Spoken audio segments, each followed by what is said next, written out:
My name is Reggie. I'm about kicking ass. I'm about taking names. And we're about making games. Hi, I'm Bill from the Nintendo Treehouse. Hi, Scott Moffat, Executive VP of Marketing. Everyone. Eric Peterson here from Nintendo of America. Welcome back to another Nintendo Minute. I'm Kit. You are who again? Krista from Nintendo here. My name is Nate. My name is Ann Lin. I'm Jesse Cantrell. Hey, I'm Brian Corstady. My name is Satoru Shibata. I'm Sam from the Treehouse. Hello, this is Satoru Iwata from Nintendo. On my business card, I am a corporate president. In my mind, I am a game developer. But in my heart, I am a gamer.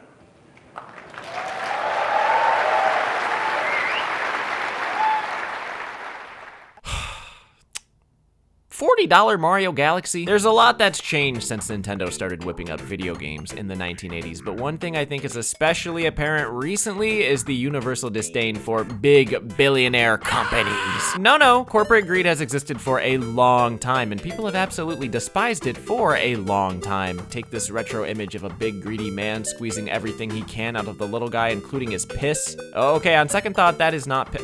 I thought this was an Amazon reference. Nintendo is not excluded from such repulsion around for well over 100 years and is one of the richest companies out of Japan. You may have noticed many people these past couple months complaining about the company, and I can't really blame them because they just keep making these They're trying to sell us Mario Galaxy 2 from 2010 for the same price as 2 Silky Songs. But my beef with Nintendo is more than just pricing, and I think that's the case for a lot of people because they've been at a premium for a minute.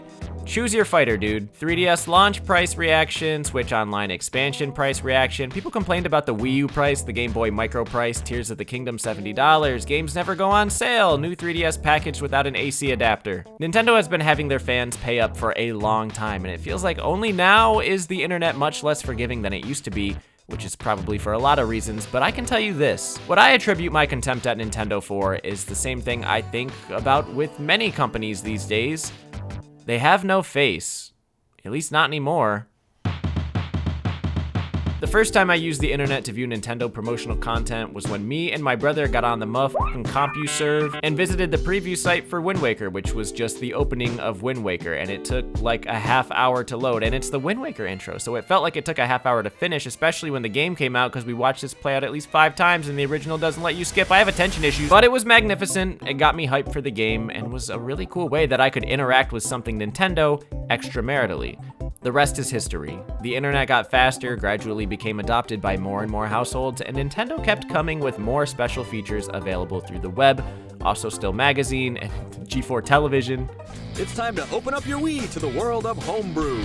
It is here where many my age got to know that behind the video game was a company, and more important, behind the company were people. People with charisma. Iwata would talk games on the Nintendo channel, Bill Trinid would translate at E3, Miyamoto, I don't fucking know, I was convinced this was just some dude from the audience. There's nothing quite like reading the names you see in the credits of your favorite games and then seeing those names show up for an interview somewhere online. Slowly but surely, a pseudo-parasocial relationship begins to form. Being a kid has something to do with it, I imagine, but also it could happen to adults as well. It's a slippery slope either way because the goal here is always advertising. Nintendo exists to sell us things, but through these many avenues they put themselves and their games on display, there was a certain level of trust being built. Remember this, it will be on the exam. By the time we end up in the era of the Direct, the format that would pretty much kill off all the others and is still used to this day, Nintendo knew exactly how to approach web content. These employees had blossomed into full-time personalities, not to mention the people they hired as full-time personalities. You couldn't get away from them. You had aonuma sending you swap notes and Sakurai showing up at the gate for Street Pass, Reggie's house and Happy Home Showcase for New Leaf. Even if you didn't interact with a single Nintendo Direct or read one Iwata-ass interview, God forbid you buy a 3DS and are visited by angels. And this is still during Nintendo Channel on the Wii, but the 3DS had Nintendo Video, which is what got me into Wale. And then, oh my God, what? Miiverse, you goddamn beauty, why did they have to take you after only 5 years? We had Nintendo social media. We had developers posting updates on the social media that we shared together.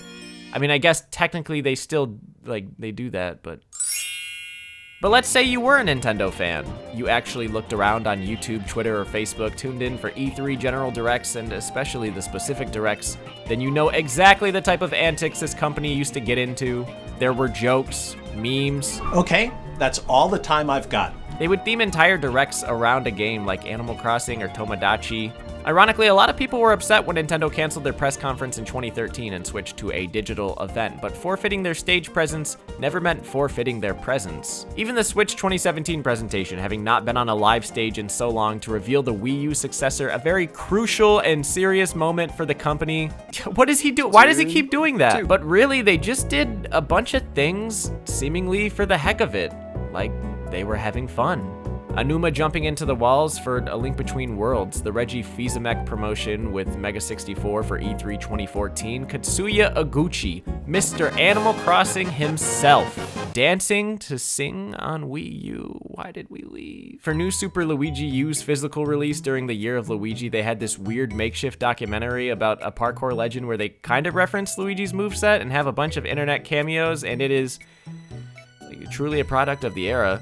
Was it all technically marketing? Sure. It was also effective marketing. Believing Nintendo was this Willy Wonka-ass company where all the employees are friends and get along and do skits online, almost like actual YouTubers and not very powerful executives at a billion-dollar corporation. They made themselves seem as fun and colorful as the games they put out. And with that, oh, here it comes, built trust. Don't attack my eyes. It's a fascinating era of Nintendo that many are nostalgic for when they seem to be just as equally committed to growing a community of faces as they did making video games. And it is a very heavy contrast to where we are now.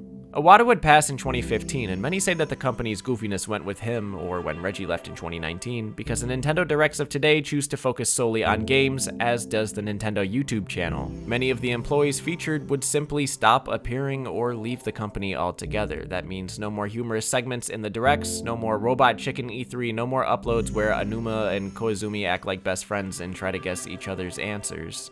Even beyond that, Nintendo Power, Nintendo Channel, Nintendo Video, Miiverse, Swapno, by 2017, all of these were taken offline alongside the old episodes of Nintendo Minute. For some fucking reason, they just removed those from the channel. But Nintendo hasn't had any trouble at all because 2017 also gave us the Switch, Nintendo's almost most successful console ever, and by 2018, we'd have Shintaro Furukawa, the current president at Nintendo. Someone who also doesn't keep in the public eye as much and has definitely helped the billion-dollar company to feel like any other, faceless and distant. Which makes the once beloved company filled with so much trust much harder to connect with over values and actions, especially when things turn against the consumer. I gave this example earlier this summer, I will give it again. The 3DS launched for an outrageous price, but it was announced by Reggie at a presentation. Obviously, it backfired when nobody bought it, but Nintendo likely did not anticipate this, as 1, they cut the price faster than ever before, and 2, they put the beloved Nintendo of America head honcho on stage. Now let us compare this with the controversial Switch 2 price. Nintendo did not choose any person to reveal this price in the hour-long Switch 2 introductory direct. In fact, they did not talk about the price at all during that direct. They announced it after, shadow dropping it casually on their website. Almost as if they knew this price was going to cause a lot of commotion, so they specifically held it from an otherwise 60-minute presentation of only good news. I will never forgive you, Nintendo. F you, f your console, f those games are too expensive. Sticking with Nintendo for the highs is easy, but them being faceless makes sticking with them through the lows much more difficult. It's one of the reasons I think there was so much Wii U sympathy, because Iwata, the same guy who would present in both Japanese and English, and yes, the same guy who cut his salary in half when profits were down, apologized for drought, or at least would acknowledge if a decision the company was making was going to upset people. I apologize to those supporting Wii U about the lack of new titles from Nintendo in January and February. But please understand, I can't speak on his skills as a leader, but I have zero choice but to believe Iwata was a good guy, because if he wasn't making decisions for the company, he was making decisions for us. He gave Nintendo a face, many of them, literally. Okay, yes, me reference. And when I say that, I mean he gave the fans a face to look towards in times of both good and bad, a face that we could trust. Thus, even when Nintendo was being shitty back then, when they were understocking amiibos or had a stupid partner program, it was so much easier to have confidence in them, rather than a CEO who is technically amazing at his job. Nintendo's doing so fucking well, but like, dude, Tell me this man knows what Rave Race is or Sin and Punishment. Furukawa, pop quiz, which one of these characters is Shulk? And I'm not gonna say that I don't still love the directs, even if I miss how much personality they used to put in them. The directs of today are still very exciting and filled with fun new games, unless you're talking about the one from last Friday. For a company that's all about selling fun, it's harder to buy, figuratively and literally, again, bitches. That is to say, it makes this company much harder to look at as anything but a company, one that values money and profit above anything else, including personality, side ventures, whether it's a silly wheel-spinning game on YouTube or a fun not game on their hardware, an entire social media platform, or a digital animation app that's also a social media platform. At this point, I'm 3 years removed from being president of Nintendo of America. It's been a while. You know, as I read the stories and I read the reports, you know, it struck me that, you know, this isn't the Nintendo that I left.